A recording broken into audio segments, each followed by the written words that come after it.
I've always envied those with normal lives. I don't think I've ever had a normal month, a plain week, or an average day. At best, I've had brief normal moments here and there. They tend to be few and far between. I'm sure most people would envy me, but some days I think I'd trade places in a heartbeat. To me, those moments of feeling normal, or getting to do average things, have always felt like a cool, sparse breeze on the hottest summer day, or the first breath you take after holding it underwater for as long as you can. Today, we have a really special episode for you guys. We have the real Lani Sarem here with us at the English Club. As opposed to the fake one? As opposed to the fake one. You know, there are a lot of impersonators going around there. So without further ado, I just kind of want to dive right into you, Lani. If you can tell us about who you are as a creative, maybe give us a background. I know that we've mentioned in your episode that you do have a background in the theatric world, and that does inform your book. So if you can kind of give us a rundown of who you are and how you ended up coming here. Sure. And to be clear, I am actually the real Lani Sarem, unlike the real Charles Spellman who wasn't the real Charles Spellman. Yeah, I understand he was kind of controversial. That is so not like the voice you're supposed to imagine. That was not the voice. That's okay. I thought he was funny. But I am, just to be clear, like I'm not, you guys aren't impersonating me. I am the real Lani Sarem. And I reached out to the podcast after I heard it. And I just want to be clear, and I told them this too, and this is true. Like, I don't reach out to podcasts. I haven't offered to do this for anyone else. Most of the time, I don't even listen. And the only reason that I did listen is there was something about your post about it. The first one, I was like, oh, there's another one. But then the second one, like, there was something intriguing about it. And I was like, well, I'm going to listen to the first 5 minutes. And I ended up listening to the whole thing. And I don't agree with everything you guys said, but I appreciated everything you guys said. And I thought it might be fun to come on and explain some things that you guys, like, questioned and you know, talk about it. Look, I'm always down for a healthy debate with someone who is coming from a place of actual understanding, which you guys did, versus like some other situations out there. You know, you guys have actually read the book. You guys actually like took the time, I think, to look at it objectively. And yeah, and hopefully you enjoyed it to a certain extent. I do actually have a lot of fans. Some people don't realize that. I get messages every day asking for where is book number 2. And you know, my fan base is definitely like skewed to a certain group of people for sure. Like all books, though. That's all books. So. I grew up doing theater. I'm an actress as well. I started writing scripts when I was 9. The first script I ever wrote was I like starred like my friends like and everything in it. And then I started acting when I was 3. I was in my first like play when I was 3. So I grew up doing theater. And then when I was 15, I worked for the first band I ever worked for, which was the Monkees. And then when I was 18 or 19, I moved to Las Vegas. And I worked in David Copperfield's theater. I worked in other theaters in Las Vegas. I helped start Life is Beautiful Festival. Like, I was one of the team members on the first year that ever, like, went off. I used to work for the Cine Vegas Film Festival and Sundance and things like that. So the entertainment business is my life. And so these were real experiences. Who wouldn't want to be able to do real magic? Right. So yeah, of course I have an interest in it. And I have friends that read tarot. And so I definitely wrote from experience. I actually like had a very serious boyfriend who was, you know, basically like a fiance type. And we had broke up, and then I like took my creative energy, and that's where this whole story came from. So originally there was a little bit of like him in the Mac character, but that was way in the very beginning. Sure. Mac became his own person, and Mac's not really based upon anyone anymore. But the very very beginning, I grew up really not normal. It was me and my mom, and we would travel a lot, and she would take me to really cool places and take me out of school. Like when I was 9, my mom took me to Israel. I was booking hotel and flight reservations at 10 years old. Like, oh my God. Yeah. Like, you sound really young, but you seem to know what you're doing, so okay, we'll book that flight for you. So it's funny, like I tell people about my life sometimes, and they really think like I'm making it up. Like, or like, I'll try to tell a story, like other people will tell a story and be like, oh yeah, I was hanging out with like the guys from Entourage, and they'll think I'm bragging, and I'm like, I just don't have any stories. That's just what you do. I've known Adrian Grenade since I was 18. I mean, I either am like hanging out my house and there's like literally nothing to talk about, or like, I'm doing something that like not a lot of people get to do. So people are like, oh, she brags a lot. And I'm like, I just really just telling a story. Like, yeah, I was in Dubai last year. Like, I don't know. Right. Like, I don't have like a go. I do go to the grocery store, but that's not interesting. So, but I have spent my life like living a non-traditional life. And all I kind of wanted was to know what it was like to be normal as a kid. Yeah. Like, I wanted to have like the family. And actually, my fiance's like family, I knew them as kids, and I stayed with them sometimes. And they're like a very like normal family, with mom, dad, like two boys and a girl, and like that's all I wanted was to like get to do that. I wanted like brothers and sisters, and like a dad that like took me to father-daughter dances, and like a mom that I came home and like had baked cookies, and like that wasn't. I mean, my mom's a good cook, but so. Even though Zayd's talking about being able to do magic, like I was like really talking from my heart that I just really know what it's like to just be normal and like grow up. I lived in 12 states growing up, you know, like I got to travel, and again, like I've managed bands, but I've never felt like I got to like kind of just be normal. And that's so interesting. You have this amazing, eclectic, beautiful life, and all you're looking at is something that people from those perspectives are looking back at you wanting the exact same thing. Well, for you, it's normal, right? Right. Yeah. And I'm like, but you get to do, like, you get to, like, have Halloween with your family. Like, I want to do, like, so I'm like, that just sounds really cool. Like, and then they think I'm being sarcastic. I'm like, no, I want to do that. Like, have you thought about arranging, like, a Prince and the Pauper kind of switcheroo with maybe somebody that you know? I would love to do that. Do you know anyone that would do that? I mean, I'll take you up on it. I can wear a wig. Perfect. Well, they have that TV show Wife Swap. Yes. Yeah. I'm not married yet, but I wonder if there's like that version of it for just like weirdos like me that just want to like sleep with someone who's a little bit more has had a little bit more normal life.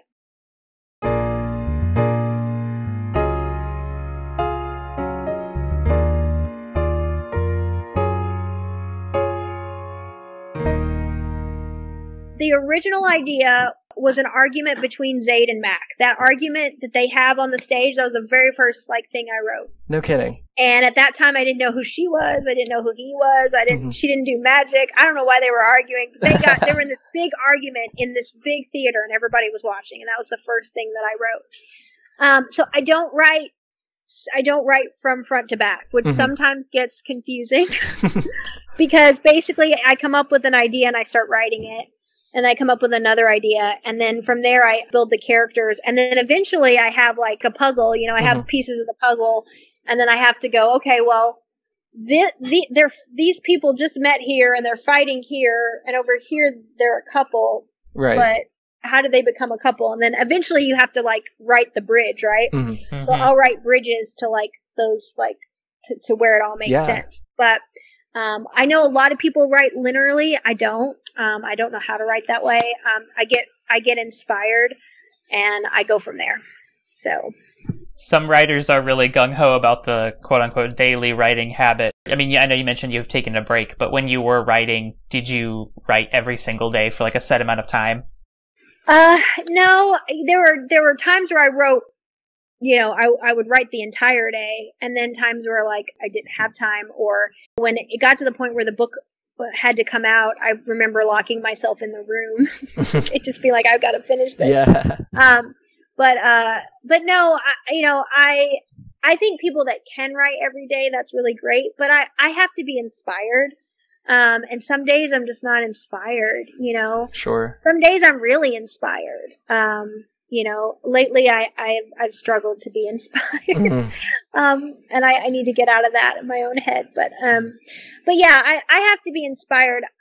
I think that people that do write every day I think that's really great. But I wonder, like, to me, that's more of a box you're checking. And I get the idea. It's like a muscle and you want to exercise it. And maybe, you know what, maybe some days if I did sit down and just start writing, maybe something great would come out of it. I'm not judging and I'm not knocking people that do it. But I think for me, it would feel like, oh, let me check a box.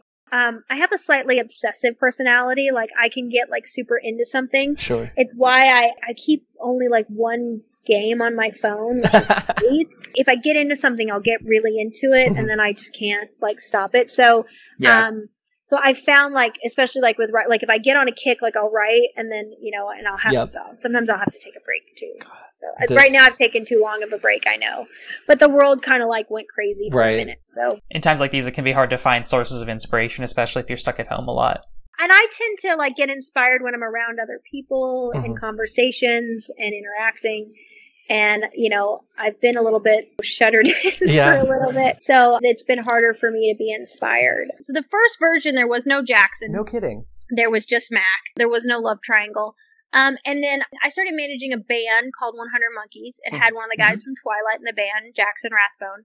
And at the time, we got presented a project where somebody that had written a script that Jackson was supposed to be in, and he ended up not doing this movie. But they ended up writing the whole band into the movie. And so at first, I was like, well, if somebody who else is making a movie, because this was a script first. I don't know if you guys said you knew this, but you didn't talk about it in the episode. But I actually wrote this as a script first. This was I had only ever written scripts prior to this. And then I had a small book publisher convince me that this could be a book. Well, I turned it into a book. Okay. So it was never like supposed to be a book in the beginning, which is why there are certain things like the fact that the reveal that you guys talked about. Yep. In a movie, that reveal makes more sense, right? Yeah, I think it makes more sense in that format than in a first-person book. So, but I did like the idea of the suspense of it, and and the twist of it. But that was supposed to be for the movie. Sure. And then there were things I struggled with for a while, because in a movie, let's say we're all in a movie, right? And the movie, like, the movie's about me, right? But you guys are going to talk about me when I leave. Well, in a movie, I can just walk out of the room. The camera can stay, right? But then in a book, you've got a first-person point of view. Sure. The first person can't just really walk away. So I struggled because there were things I had written in the script that needed to happen. And if you do notice, there are a few things that are from Mac's point of view. Yes. Yep. And that was why. And that's why I also ended up doing that reverse thing about her telling the story after the fact, when she was in the, when she was comatose or whatever you want to call it. Right. In a movie, she was just laying in a bed, but but you're stuck in Zaid's perspective in this book. Exactly. And I felt like some of it needed to be from her point of view. I wanted to be careful what other points of view I pulled. Sure. That's actually why I made the whole thing that she could pull memories from everybody, because I was like, well, how do I do this? Yeah. That was an interesting bit at the end of it. And I know you had Dela, the mother, she had an interlude where she was kind of checking up on Zaid with her tarot cards.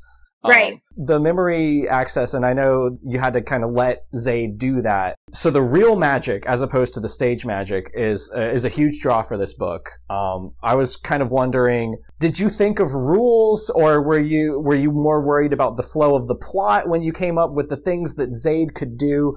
In our episode, we talked about, Zaid can assemble a tent, and she can turn water into fire or vice versa, but she has a limitation where she's communing with, I guess, the spiritual world with her tarot cards, and that's not necessarily as accurate. She can't do everything.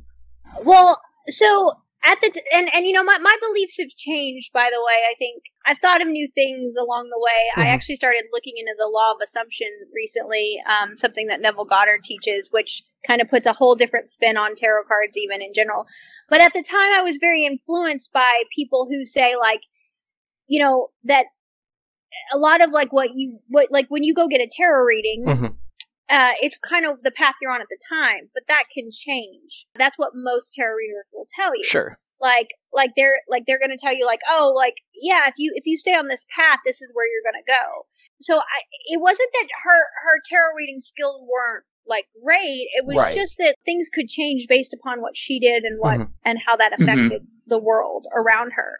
If she could just read everything, then I mean, it would kind of be a lame story. She's just like, yeah, exactly. oh, well, this is the guy I'm going to end up with, and this is like, and oh, I'm going to like get really sick, but I'm going to be okay. Like, there's no fun in that. Sure. So I had to have it be more vague than that. But like I said, that actually kind of lives in the world of tarot. So you also have to remember that the idea was it was a movie that would have sequels, and the book, I had planned out 5 books total. And I'm going to compare myself to other books. Not to say that my book is greater or as good as, I'm just giving examples. Sure. But, so Twilight, for example, in the first book, Jacob is not a major character. So you got to think that Jackson is kind of the, you know. Oh, okay. Interesting. No, that changes a lot of things. Yes. Okay. So Jackson may play a bigger part later. Okay. And I will say this, and this is a bigger clue than I've given anyone else. Nothing is always what it appears to be in the world of magic, and that's in stage and real magic. So there are illusions, perhaps, or things that seem to be one way and maybe another way later. So maybe Jackson's not as cute as he seems to be. No, he's definitely cute. By the way, if you want, I can even tell you, I mean, at this point, these wouldn't be the actors that played some of the characters probably, but I can tell you who I was thinking of at the time when I wrote some of those characters. So, well, obviously, like I said, original idea was Jackson Rathbone was going to be, like I said, I managed 100 Monkeys. Right. I was like, well, these other people wrote my band into a script. If I'm writing a script, I should write my band into the script. So I wrote the band into the script, and Jackson was supposed to be a minor character. And then And I named him Jackson, and then I named him something else, and then so the Plain White Tees were actually 100 Monkeys back in the day. Right. That was kind of the idea, and then I later changed it because I also used to manage the Plain White Tees. Right. When 100 Monkeys kind of disbanded, I actually changed all the characters' names, and then I eventually changed Jackson back to Jackson because even though that was no longer going to be Jackson Rathbone, I still liked the name for that character. Sure. It just felt like the right name. Right. What I find funny, and I didn't actually even realize it until later, and I don't even know if I've told anyone this. So the guy that I wanted to play Mac, maybe not super originally, but like kind of like the one that I saw for a long time, is a guy named Wilson Bethel. He was in The Heart of Dixie. I don't know if you've ever seen that. It starred Rachel Bilson. It's a really good show. You should watch it. It sounds cheesy, like the title sounds cheesy. The first couple episodes are a little cheesy, but if you keep watching it, it's a really good show. And it was way before its time, and it deals with some cool things. And anyway, when I named Zayd, Heart of Dixie did not exist. I want to be clear about that. But if you watch the show, there's a love triangle in that show. There's Sure. He plays this guy named Wade, and the fans started shipping Zayd, Zoe and Wade, as and I did like go to Wilson Bethel and had him read the script, and I bet you the whole time he's reading it, he's like, "Oh my gosh, she named the main character after." I didn't even know they called the two of them. Yeah. Zayd until after he had read it, and then I've never gotten a chance. That's so unfortunate. I think it's funny that you mentioned Twilight because you were in Forks recently. Like, yes, I was. I shouldn't admit this as a guy in his 20s on the internet, but like I watched Twilight recently and I really liked it, and I've been like watching it with my friends. I think. Here's the thing: I'm not the only author that's ever been ragged. For sure, yeah. Stephanie Meyer has been ragged. I mean, obviously, J.K. Rowling has been ragged. I mean, I to be honest, somebody's going to rag you no matter what you write. You can write the greatest work, I think, ever. You know, people rag the Bible.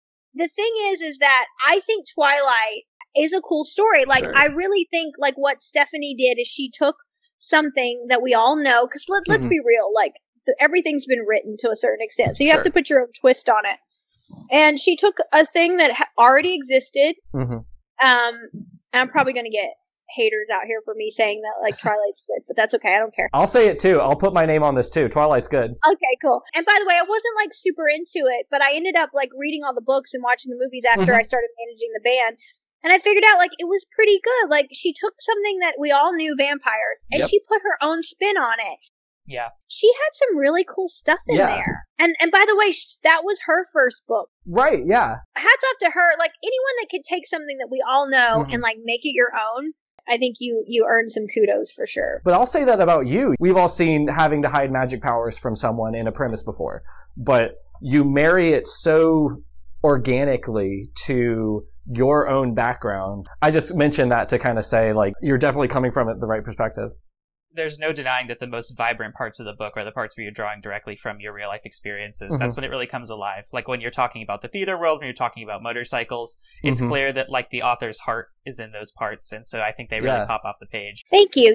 Definitely. I mean, like I said, this book, I wrote the script, like I said, out of heartbreak. And this was like something that I did put my heart and soul into.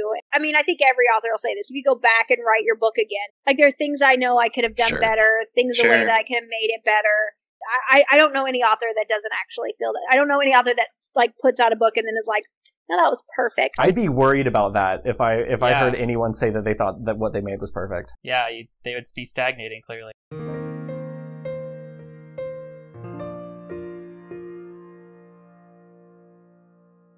So I don't remember if you guys said this at all, but like I remember getting a lot of flack because there would be people that'd be like, well, she made her perfect. And then there would be another group of people that was like, they didn't like that she like had a little bit of like her anger, like rebellion, like, you know, she has a little bit of a temper. Sure. Yeah, definitely. You know, needs to learn how to control. But so I was like so confused because I had like, there'd be half of the people being like, well, she made her. Like, I hate, by the way, I think the worst thing in the world is for anyone to do is ever call any book a Mary Sue. But, you know, they say, oh, she made her perfect. And then I have another group of people being like, oh, she made her not good enough. And I'm like, well, either one or the other. Either like she's perfect or she isn't, you know, like we're all flawed. I gave her, you know, this flaw. Like she's got these powers and she's kind of been sheltered. She's out in the real world now. And I mean, think about it. If you had a bunch of powers and somebody's made you angry before, if you could do something about it in the moment, you might. And then you might be like, oh, I shouldn't have done that. Right. Like I should have got lemonade all over that girl, but she was so mean to me. Sure. You know? Yeah. I should have knocked that biker over. By the way, I have wanted to, like, I've had a biker all, like, I don't know if you've ever had a biker come at you, like, 30 miles an hour and almost hit you, but if you could flip their bike over, you might. That's a good point, and I'll be the first to admit this, and this might be a problem that I have as a reader, is you talk about Mary Sue's. I think internalized misogyny has a lot to do with people getting on female protagonists. Yeah, you don't hear anybody saying Superman's too perfect. Right, exactly. Right. Exactly. And if you do say that, people really come at you. God, the Winter Soldier, which Sebastian Stan and I are friends because I've done a bunch of Comic-Cons with him. He's the nicest guy ever, but the Winter Soldier's got tons of anger issues. Right. Like, let me hear you complain about that. Come on, someone. Right. But we did mention this. We did talk about the biker scene. We talked about the lemonade scene. And I'll tell you face to face that the problem that I, as a reader, had with that was that there didn't seem to be a clear enough consequence of that. So you mentioned the Winter Soldier has, you know, all these problems, but they're pretty clearly punished, quote unquote. But I do think that you don't think the whole like where she almost dies because she messes. Sure, yeah. So yeah, I guess it was hard for me as a reader as well to draw the connection between she did these questionable things and then the coma was like a quote unquote, and Andrew used the word punishment. So yeah, like having you explain it now, I can totally see how one feels like it follows from the other. But just reading the book, I mean, I missed that, at least. I'll admit that. And to be honest, the lemonade scene actually itself came out of the fact I had a well-known movie producer give me some notes, and he wanted to see more magic scenes. Yeah, makes sense. And so the lemonade scene actually, to be honest, came out of that idea. Right. In Beautiful Creatures, which is another like really cool magic book. There's like a scene where she gets angry and she shatters some windows. And so I kind of was like, I wanted to do something kind of, you know, similar in the sense of like something that would like have like that shocking effect. And that's where I shattered the bat eliminate. And again, you know, I maybe because I just came from Forks, I'm doing a lot of Twilight comparisons, but you know, just like Twilight, like in the beginning, the first book, and even we'll go Vampire Diaries too, because those are two, and even Harry Potter. Like those are, and I get compared. Like if you like those books, you tend to like my book. I'm just being honest here. If you take away your bias for just a second, you don't like think of me as a terrible person, which I'm not. I promise. Like in Twilight, like, you know, there's like, it's a pretty simple story in the first book, right? There's like a few vampires and they come.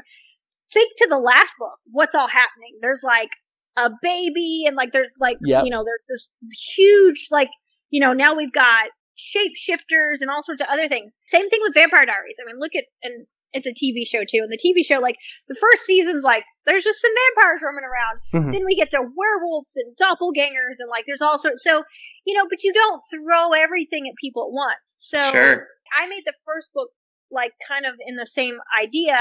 You know, there's 5 books planned out. There's more things that happen. It gets cooler.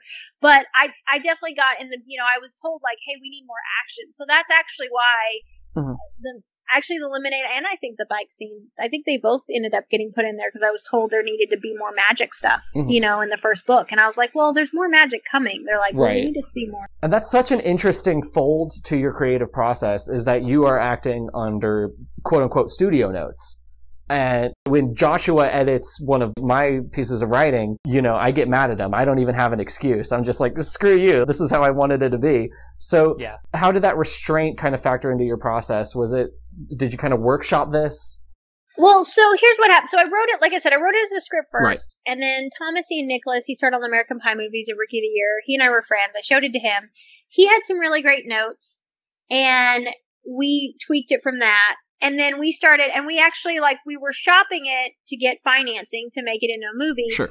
And we had talked to some people that finance, you know, producers who finance films. And these were some notes that we, you know, some notes that came across the desk. Even the Carrot Top and Wayne Newton thing, I honestly felt like that was a cheesy part. But one of the notes I got was I needed to add, like, they wanted to see more Vegas. They wanted it to feel more Vegas. And I know Carrot Top's real name is Scott. I know Scott. And so I was like, well, I know I can have him make a cameo in the movie too, you know, like, and he's actually, him and David are friends and he's big into magic. And so, you know, like, and looking back, I should have left it out of the book. Like, it could have still gone in the movie, but Scott wanted to be in the book. Yeah. That's kind of the problem of things, right? Is when you put something into a book, you have the onus of kind of completing some kind of arc or putting some circle together. And when people tell you, I want this thing here at this point, you kind of have to work within this constraint of the story that you have to even make things feel quote unquote worthwhile. It sounds like you were balancing a lot of agendas too. I mean, you were getting critiques from a lot of big minds, big writers. Who are telling you what they think it needs to be. And then you have your own vision. It sounds like there might have been some tension between those. Yeah, well, like Thomas's notes were great, and like the things that Thomas told me, and you know, like he didn't write any of it, but he definitely influenced the story. And some of the other notes, in retrospect, was just trying to serve like these boxes that supposedly needed to be checked. And you know, a few of them were good. Like honestly, I think the lemonade scene was kind of cool. Just some of them in retrospect, I was like, I don't know. I wish I kind of hadn't tried to check that box. But I thought overall the story was great. And, you know, the goal was to make a movie. You know, that was the goal. And I had never written the book. And I learned a lot for sure. But I still think it's a fun story. And I think the characters are good. And I think overall the story is good. Could it have been better? Sure. But again, I don't know what author would sit here and say, I could have. A disingenuous one, I think. Right. I'm curious about that transition from screenplay to novel in terms of the actual craft that went into it. I've never written a screenplay, but I imagine you need to add a lot of like physical description of places. Yeah. What was that like?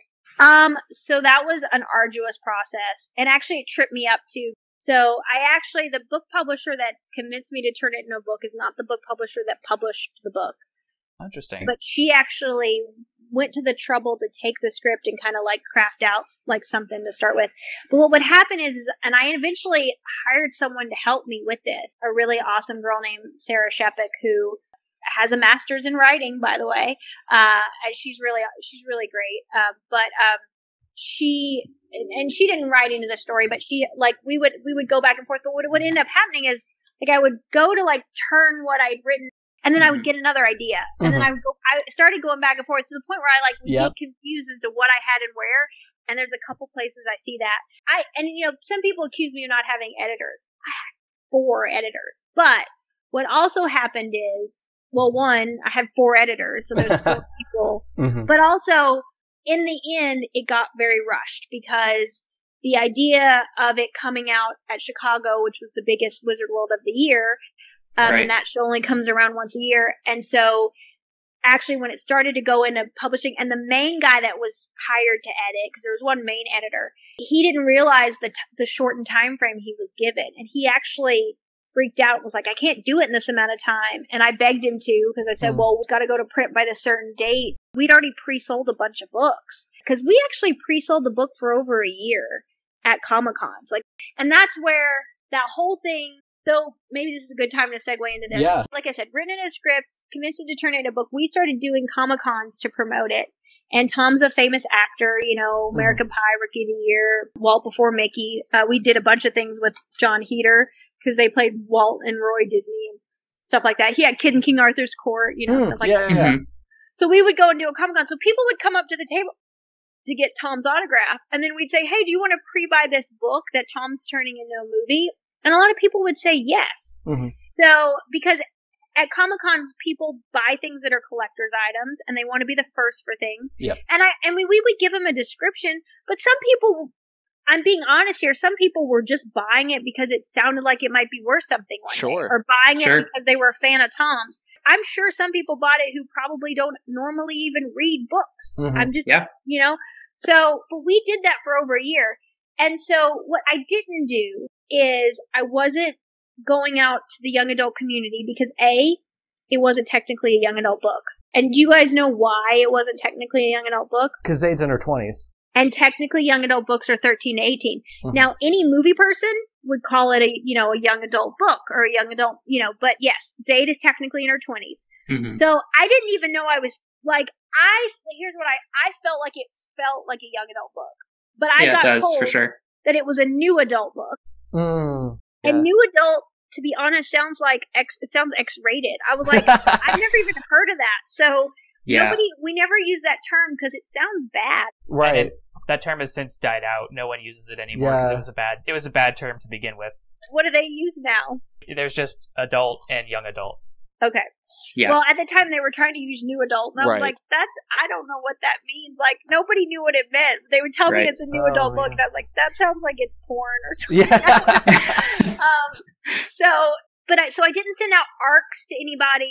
We didn't promote it in the young adult, but we were pushing it hardcore in the Comic-Con world, and they do cross over, but like, my initial press release was in Entertainment Weekly. When my book came out, I had 25 or so celebrities. Somebody added it up, like how many followers they all had. It was like in the millions. It was something like 20 million followers or something, on their combined socials. Everybody from my cousin who was in NSYNC to like Holly Marie Combs, they all like posted about it, So to say like nobody had ever heard of my book or nobody had ever heard of me when I'd been doing Comic-Cons for over a year promoting it wasn't accurate. But they hadn't heard of me.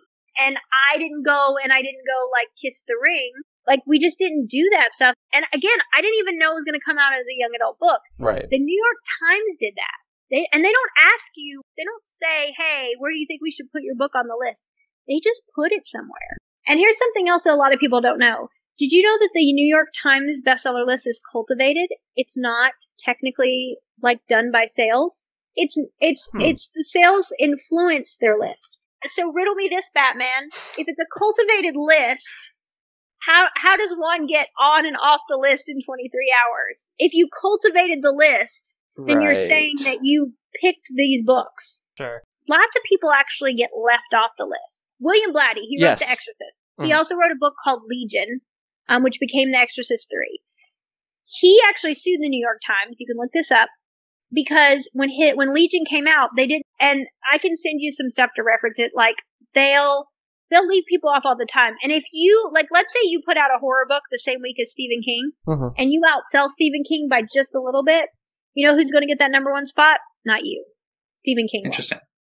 My USA Today title I kept because that was solely based upon sales. And they don't break things out. Right. It's like, it's like hardcover, softcover, audio, like it's all combined, and they just do one big list. But yeah, the New York Times says it's a cultivated list, and they say we can do whatever we want. So William Blatty, anyway, he sued them saying, hey, I know that I'm outselling these other people with my book Legion, but for some reason, and I don't know why, they decided to leave him off the list at the time. And they won because they said, oh, no, free speech, like it's a cultivated list and we can do whatever we want. This has never made sense to me.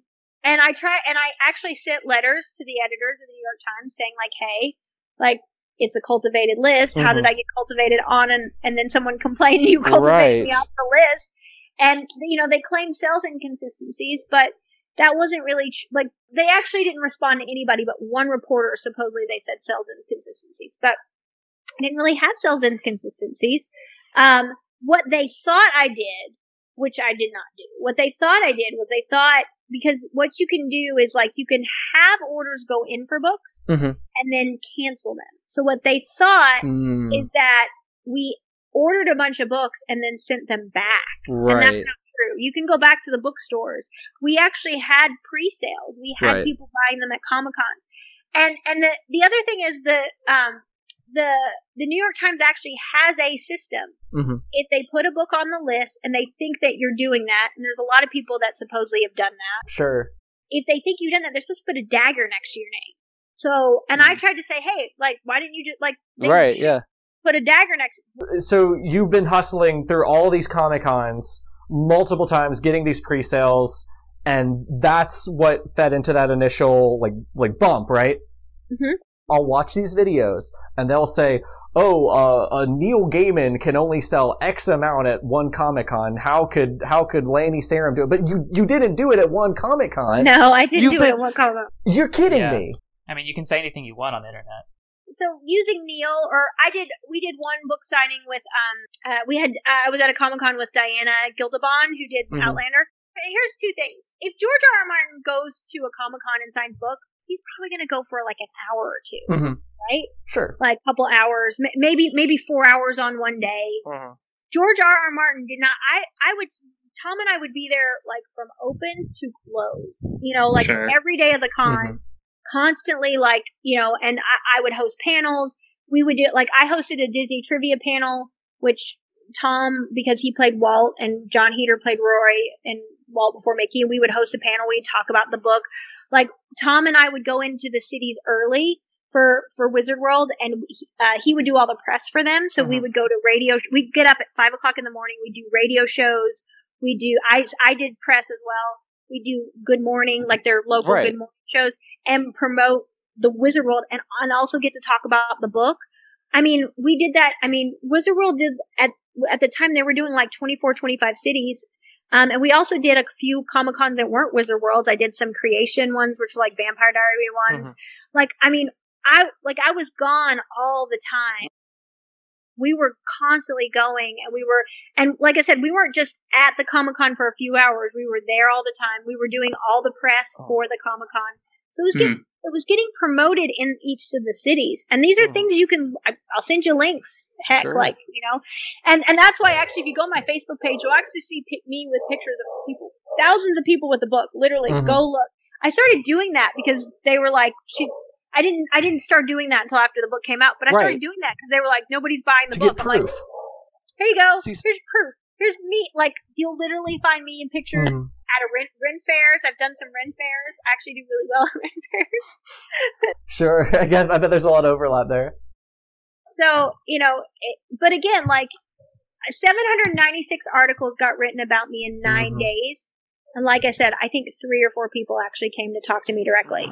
That's articles. That's not including the blogs, the YouTube. That's actual articles. And nobody bothered to come and talk to me and even let me tell my side of the story. No. Except, like I said, there was 3 or 4. And then, I had somebody that I really thought was going to write my side of the story. But then when the article came out, she didn't write what she told me she would write either. So when everything was going down, we had some people that were advising us, and I originally wanted to respond to the things that were being said, and I was told not to. And I was told, like, oh, it'll just die down, like, you'll make it worse. And in retrospect, I'm like, first of all, I don't know how I could have made it worse. Because I don't think that's really possible. But it made it look worse because I wasn't responding. Right. I had one that reached out to me that actually had the guy that started it as well. But there was something weird about it. The people around me wouldn't let me do that one because I wanted to do that one. But no, most people didn't reach out. And then I kept saying, I was like, somebody put me on like a TV show. Somebody put me on like a radio show. Like, I wanted so badly. And you think as much as I was being talked about that, like Good Morning America, like somebody would have like said, hey, let's hear it. Because when people actually hear it from me, they're like, oh, you didn't get treated right. Obviously, articles are written to get readers, right? Because at the end of the day, and I think we learned this from the election, regardless of who you voted for, and I don't care, don't tell me, regardless of which electoral candidate you were for or against, you clearly saw that, like, at the end of the day, they only care about getting people to click. Absolutely. And, that's, and in essence, I was used as a huge amount of clickbait. Most of them didn't care about the real story. 99, even the people that the people that went after me the hardest and accused me the most, who went around and dug and supposedly talked to this person and got inside information from this person, like people I don't even know. Right. They never came and talked to me. The guy that started it, he accused the book of not being real. That I remember that was one of the things. And I was at a Comic-Con. I was at Chicago, Wizard World Chicago, with 100,000 people carrying my books to a panel while he was literally tweeting my book wasn't real. And I was like, these are awful heavy imaginary things that I'm carrying in my hand. So it was very strange. And again, like, there were a bunch of people, like, I wanted to say, again, I was sort of told not to say anything at the time, but like, I was at a Comic-Con with 100,000 people. Anyone had access to me that whole weekend. And some few people did come up to the table. Like, you don't think the book's real? Like, you don't think, come talk to me. I was right there. Not the only people that came and talked to me at the convention were people that had already bought the book, that were picking up their pre-sold book, and people like being like, we don't know why you're being attacked right now. Like, nobody, not one person came up to me and was like, hey, you know? Right. So, and it taught me something. You can really, that saying, like, don't ever believe, like, anything of what you hear and only half of what you actually see. That really, like, it really ran the thing home for me. So when even when I see someone getting accused of something really bad, I'm like, you got to be careful, because unless it happened to you or you were there to witness it. And even when you're there to witness it, they do this now, where they've actually discredited eyewitnesses from, like, because sometimes our eyes trick us to things. So Sure. It's just funny that people who didn't talk to me, had like no knowledge of the situation, who just decided things, or like I said, they went and talked to somebody that worked at a bookstore I've never been to, who supposedly like knew something about, like, and then they believed those people over.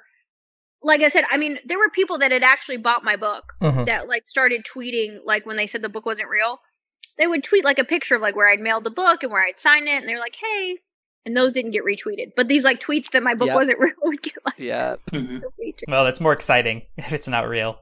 Another thing I was going to say too, you got to remember too, think about it. If George R.R. Martin did a book signing anywhere, how many of those people already have the book, right? That's true. Yeah, that's a good point.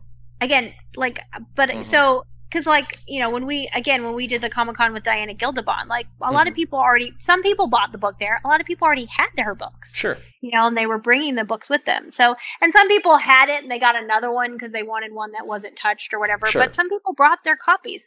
So, to compare me to, if they did one, it's a different scenario. Sure. And again, not even they, like, as famous as they are, right? None of them had a famous actor standing with them being like, hey, like, we're going to make this into a movie, and so it was a very unique situation.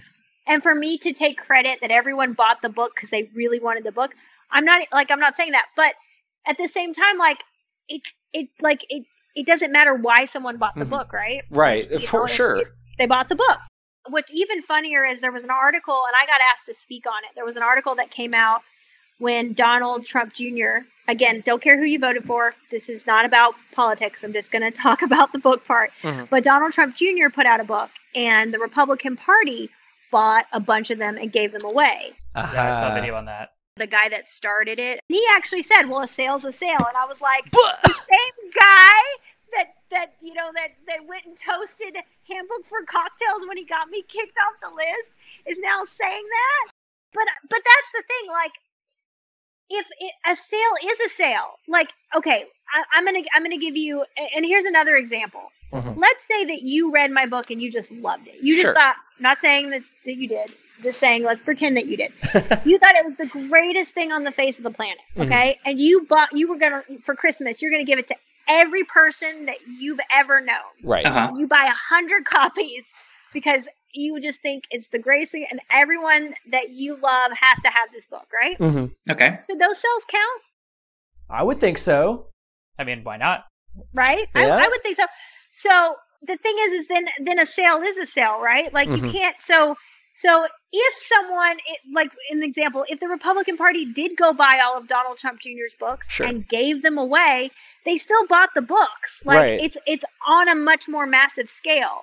So that's why it's kind of like you can't, like, lists are, like, sales lists are kind of crap at the end of the day. Like they really are.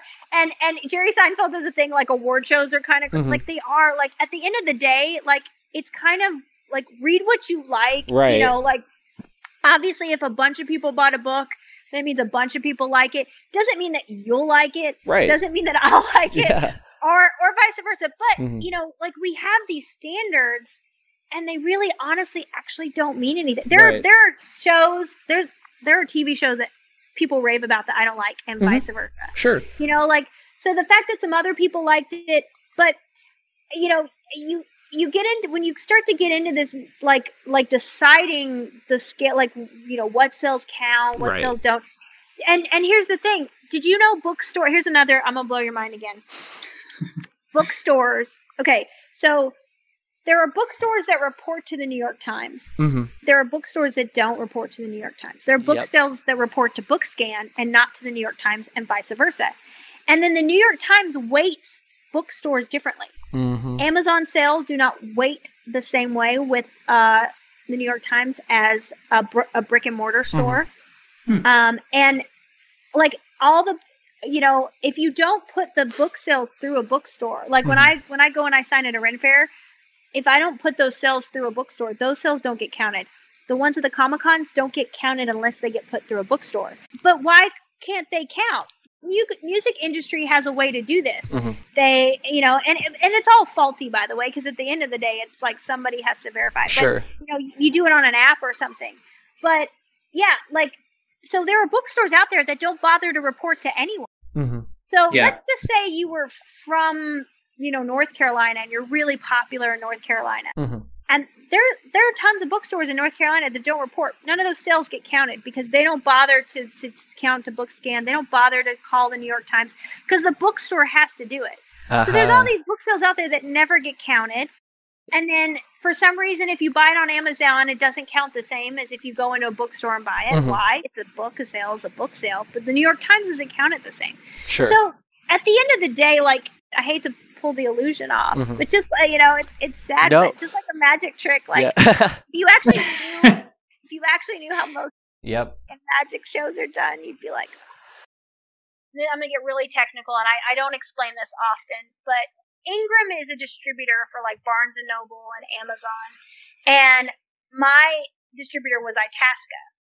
And before the book came out, you know, we had all these pre-sales we were going to put through, and Ingram didn't. So the book, Itasca sent the books to Ingram, and at first Ingram, like, they didn't think that, like, they didn't want to order a bunch of books because they didn't think we'd have. We were trying to explain, like, by the way, it's really hard to explain to them, hey, we've got these pre-sales. And then when the book, eventually they were going to take some of the books, but when the book technically came out, the books were sitting on Ingram, and Ingram's like such a big, like they're the biggest distributor in the world. Mhm. They were sitting like on a dock, thousands of books. Now, these are the people that supply for basically everybody. Mhm. So thousands of books is nothing to their enormous warehouse. They supply to Amazon, they supply to Barnes and Noble, they supply to a lot of like local bookstores. So thousands of my books were sitting on their dock, and they didn't scan them in. So if you went on to buy the book the week it came out, Barnes and Noble was showing that it was out of stock, Mm-hmm. and Amazon, I think, showed it was out of stock at one point. And so they thought, that's where the book didn't exist came through. Mhm. Like it's an automatic system. So if Ingram doesn't have the books in stock, Barnes and Noble can't show the book in stock, and Amazon doesn't show the book in stock. So they thought that there weren't. Somebody decided that the books probably didn't exist and they weren't actually anywhere, Right. and that because they were actually just sitting on a dock somewhere and somebody hadn't bothered to scan them in. It was just like the perfect storm. It's really a mess of stakeholders and different organizations. And I actually, me and Tom we got on the phone, like when we figured out that this was happening, that Ingram, when it first started to happen, I like through like a friend of a friend of a friend, I looked on LinkedIn and found out like I had a friend of a friend of somebody high up in Ingram, and got the guy on the phone on after man. like at night at home, and was like, please help us. And the guy was like, it'll take me days to even like do something. This was before everything hit the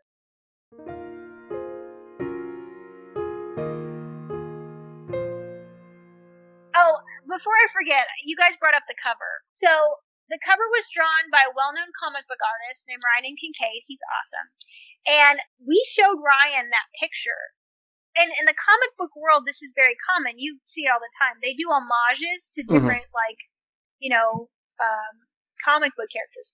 So we had shown Ryan the picture, and we said, we want to do something similar to this with the death wheel. Mhm. And the idea is that somebody's thrown daggers at her, but the it's supposed to be the main character, and we liked the way that she was sitting, and so basically when it really comes down to it, and I actually had to talk to some lawyers about this, because it would sort of be the same as like if you took a picture, like if you took a comic book cover of Wonder Woman standing like this. And then I stood like... Did the same pose. Yeah, like, if you really break it down, the character is sitting the same way that character sits, but it was an homage to that kind of artwork. We had, and the idea was supposed to be an homage to it, but in essence, the main character is sitting, the other character is wearing, like, something different. Sure, yeah. She is sitting, she's not sitting in water, but basically she's sitting the same way. Mm-hmm. It wasn't a ripoff, it wasn't a homage, and I don't think the artist would have cared at all, except that people were, like, reaching out to her, and then she's like, oh, yeah, okay, like, I'll be mad. And then there was, like, a moment where they were, like, they sort of threatened stuff, and then it was like they couldn't. But there was never any intention to, like, again, it was an homage. It was actually, like, we thought it was really cool. We were trying to do something. By the way, his stuff is amazing. You can look it up, RyanMKincaid.com. And his artwork is, like, really, and he does, he'll do, like, Harlequin stuff.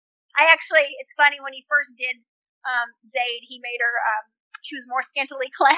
And she's a little more endowed, like, and I'd be like,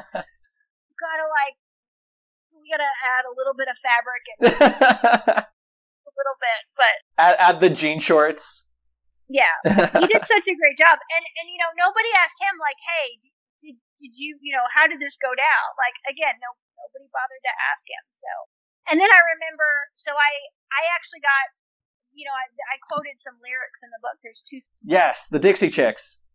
The Dixie Chicks and then Amy Mann. Right. Amy Mann's the other one. And the Amy Mann thing was, like, very poignant for me because it went back to that idea of, like, who the book was originally. Sure, yeah.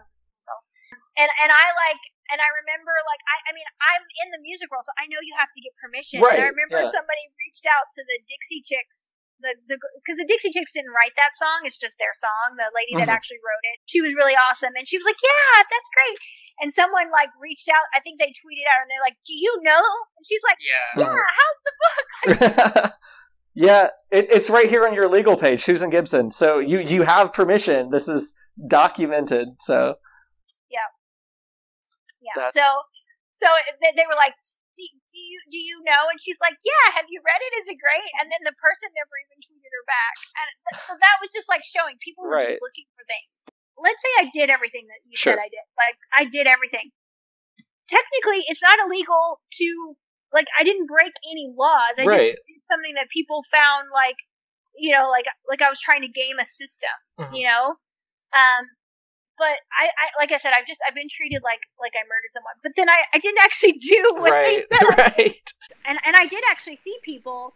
There were some people out there that actually said, like, well, gosh, now I'd be scared to put out a book. Sure. Yeah. Yeah. I would never want to be treated that way. I'd like to know, like, the toll that's had on you mentally, emotionally, if you don't mind talking about that. I mean, I'm sure it's been a harrowing 4 years. It was really bad at the time. It felt like, I mean, like, you know, and it's still, I mean, I get, there are people that I have actually known my whole life, that, like, started to treat me differently because they believed what they read on the internet. And to this day, like, they never even, like, asked me my side of the story.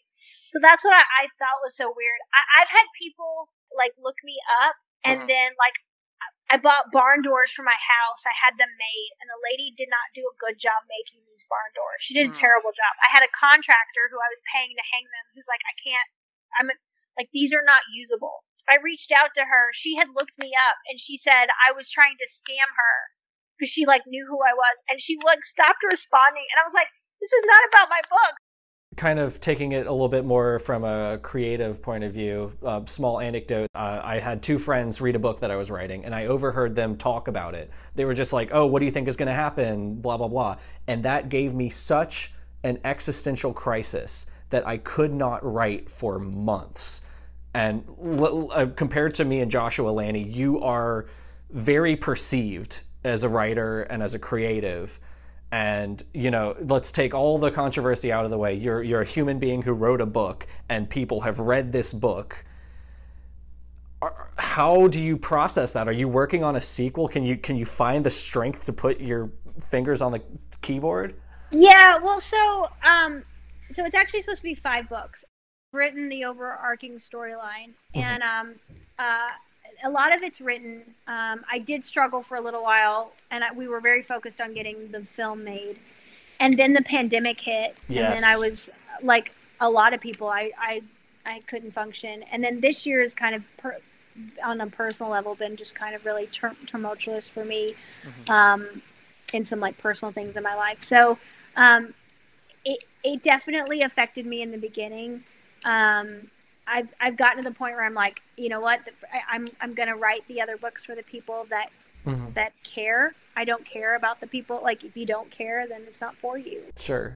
So, but, you know, yeah, I mean, when people trash you for, like, it's difficult, you know, there's no way that it doesn't affect you, you know, and I just think about, like, you know, no, I don't think anyone, the people that did this, like, none of them were like, what if that was my, like, sister or mother or daughter or, you know, friend or girlfriend or wife. I think it's interesting how much of the controversy gets pinned squarely on you, when there's really, like, a lot of different entities involved in that story. Like, none of the articles that you find out there say, like, oh, maybe this editor did this. It's always Lani Sarem is responsible for these things. I don't know, that just seems a little... Every story's got to have a villain. It happens to women more just in general. Like, I think, you know, like, it's funny. So when I managed 100 Monkeys that had Jackson Rathbone in it, the band ended up breaking up in, like, 2012. And I didn't really have anything to do with the band breaking up. Like, the band broke themselves up because, like, the guys ended up, like, you know, having stuff and going their own ways, right? But I got, like, I remember at the time, like, some of the fans wanted to blame me because I was the girl, and I was like, it was probably Lani's fault. And I was like, yeah, they thought you were like Yoko. Yeah. So yeah, I'm just so sometimes it's easy to blame the girl, I guess. I don't know. Sure. You know, and really it wasn't anyone's fault. Like, you know, bands sometimes just break up. It happens.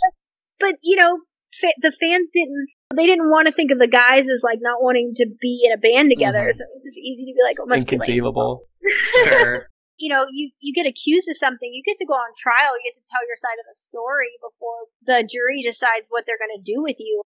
In 23 hours, like, people made decisions, and at that point, no one had talked to me, and I got pulled off the list, and the New York Times never, ever reached out to me, and I wrote letters, I sent certified letters, just asking, I was like, hey, like, shouldn't I have gotten, like, if you think I did what I got accused of, shouldn't you just put me with a dagger? They didn't even treat me like they treated other authors who supposedly did what I supposedly did. In 23 hours, that's really a very, very short turnaround. Like, I had read that, but I didn't really think about it until I heard you say it just now. And here's the other weird thing. So that list goes out to, like, publishers and, like, people in the book world first. And so the list had actually only gone out to, like, the selected group. I got pulled off the list before the actual list went public. I stand by, if I would have gotten to go on, like, Ellen or Good, which I wanted to so badly, and just get interviewed, I think it would have turned around. I think that people would have seen it differently. But nobody ever gave me that chance. And that's actually the part that, like, hurts me the most. Isn't it true we always want what we can't have? The grass is always greener, so to speak. Of course, if you really checked out the other side, you'd probably find out that the grass is astroturf, fake and brittle and lifeless. It sure is pretty from your side of the fence, though.